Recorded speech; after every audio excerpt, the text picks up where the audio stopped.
Seorang mahasiswa asal Semarang, Jawa Tengah selamat dari bencana gempa di Turki. Sang ayah bernama Rusmanto, warga Kecamatan Tembalang, Semarang, Jawa Tengah, merasa lega setelah mengetahui kabar putranya yang berada di Turki dalam kondisi baik. Rusmanto, warga Tembalang, Semarang, Jawa Tengah, mengaku sempat khawatir atas musibah gempa yang mengguncang Turki dan Suriah. Mengingat putra keduanya yang bernama Hamam Istifaullah berada di Turki saat gempa terjadi. Namun kini Rusmanto merasa lega karena Hamam yang tengah menempuh pendidikan S1 di jurusan ekonomi di salah satu universitas di Turki selamat dari gempa. Rusmanto berharap KBRI terus melakukan pemantauan terhadap kondisi warga Indonesia yang berada di Turki agar dalam kondisi baik. Untuk menggali lebih dalam kisah mahasiswa asal Semarang, Hamam, yang selamat dari bencana gempa di Turki, saat ini kita sudah terhubung dengan Bapak Rusmanto, ayah dari Hamam. Selamat siang, Pak Rusmanto. Putra Anda, Hamam sedang menempuh pendidikan S1 jurusan ekonomi di salah satu universitas di Turki. Saat gempa terjadi, di mana posisi Hamam saat itu, Pak? Dan bagaimana, apakah mengalami luka atau tidak? Bisa Anda update bagaimana kondisi putra Anda, Bapak? Ya, sampai sekarang alhamdulillah sehat, aman, berada di KBRI, Wisma KBRI Anggara. Pak, saat gempa terjadi, Hamam sedang berada di mana, Pak? Bapak bisa ceritakan? Oh iya, saat gempa terjadi dia sebenarnya masih tidur. Dan itu kan terjadi gempa pertama kan dini hari. Dia sedang tidur, kemudian terbangun. Pas gempa besarnya baru dia lari keluar gitu. Nah, ketika lari keluar itu di sekitarnya kata dia itu rumahnya, apartemennya. Kemudian ya lalu bagaimana, Pak? Ya kemudian dia karena temannya itu ada yang terluka, kemudian membawa temannya ke rumah sakit.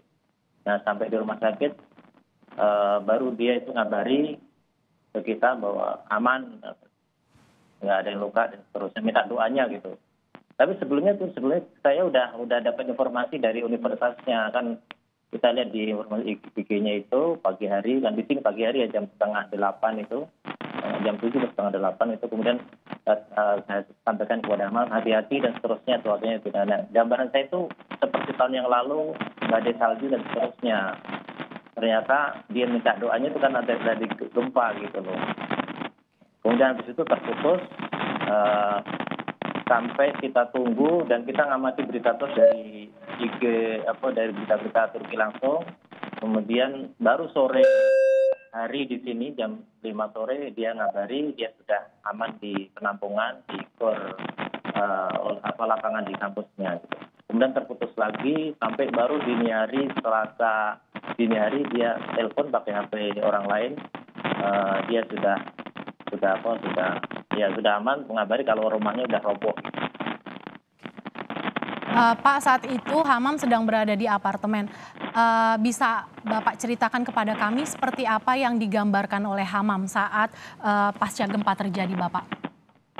Ya, kata dia sih, dia jam 2-an itu terbangun karena ada gempa awal itu yang masih kecil gitu, kemudian dia tidak bisa tidur.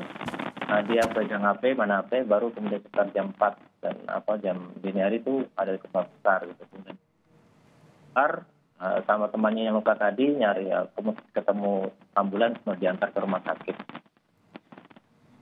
Luka seperti apa, Pak? Yang Bapak? Iya. Luka seperti apa yang dialami oleh teman Hamam ini, Pak? Katanya kakinya aja kan dia pakai kacamata, ketika lari keluar kacamatanya ketinggalan. Sehingga sempat mungkin kesandung ke mana gitu. Bagaimana kondisinya saat ini, Pak? Yang temannya Hamam ini? Sehat, aman. Oh, ya, saya nggak tahu persis kondisinya gitu. Dia nggak cerita. Tapi bagaimana, Pak? Bapak bisa gambarkan kepada kami saat kejadian kepanikan seperti apa? Karena itu pagi hari ya, Pak, sekitar pukul 4.30 saat gempa besar terjadi. Ya, kita cukup panik, terutama ibunya ya. Kalau saya coba untuk terus memantau berita dari sana, tapi saya yakin dia sudah bisa mengatasi ya. Kita tetap mendoakan. Ya begitu dia aman, udah di luar, udah nggak kena rumah ya kita sudah tenang. Yang jelas kita sungguh khawatir itu pas dia mengabari di malam hari kedinginan, kelaparan karena cuaca salju, tidak ada makanan, itu yang kita agak prihatin karena bantuan kan belum ada yang masuk. Ya, kemudian saya minta untuk terus komunikasi dengan KBRI agar lebih cepat mengevakuasi. Baru hari kedua kalau tidak salah itu rombongan KBRI dengan bis bisa menjemput WNI yang ada di kota Kahramanmaraş untuk dievakuasi. Bapak saat ini Hamam sedang berada di mana, Pak? Di Wisma KBRI di Kota Ankara. Oke. Apakah ada informasi dari Hamam ada berapa WNI yang berada juga bersama Hamam di Wisma KBRI di sana, Pak? Ada 63 kan. Yang dari Kahramanmaraş ya. Kalau yang dari kota lain saya nggak tahu. Ada. Tadi Anda sempat cerita bahwa sempat putus kontak dengan Hamam, lalu bagaimana Pak ceritanya sampai akhirnya Bapak bisa tersambung lagi dengan Hamam dan mendapat informasi keadaan Hamam baik-baik saja? Ya, dia telepon pas dini hari itu ngabari kalau dia sudah aman, sudah dia ditampung di pengungsian di GOR. Yang sampai sekarang kepikiran juga ini dokumen-dokumen penting itu kan terkubur gitu. Semua barang miliknya udah nggak bisa diselamatkan.